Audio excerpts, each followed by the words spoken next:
Что я вам скажу? Суфизм ни в коем случае не противоречит Кабале. Они говорят об одном и том же. Только суфизм, он как бы, ну как вам сказать, он для масс более подходящий. Он не объясняет математически, физически свойств мира, мироздания, сотворения, управления, системы управления. Он говорит о решении наших человеческих проблем и духовных наших проблем, но на уровне человека в этом мире. Он не объясняет нам устройство высшего мира, ну, в таком виде четком, как это прописано в Кабале.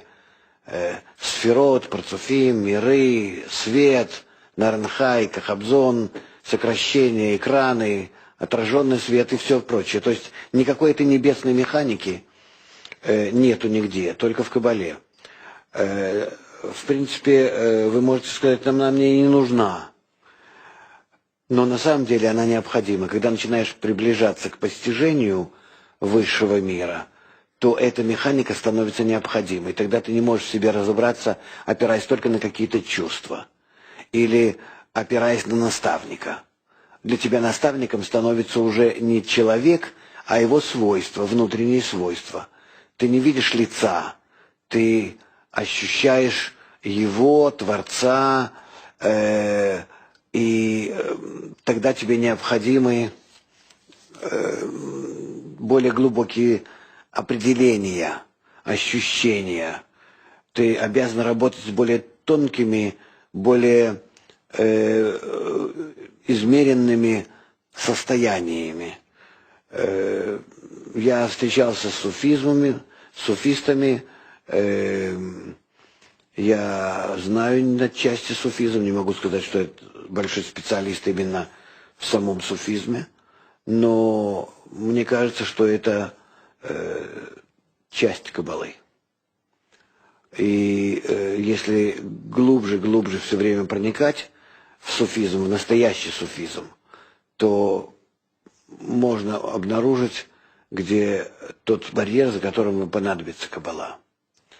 Но в своей основе и вообще истинно суфизм – это совершенно верное учение, которое, по крайней мере, точно ведет человека к цели, но до определенного предела.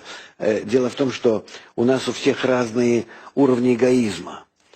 Суфизм, он заканчивается на невысоком уровне эгоизма. Люди с большим эгоизмом, для них он мал.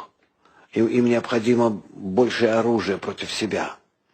И поэтому им нужна уже Кабала.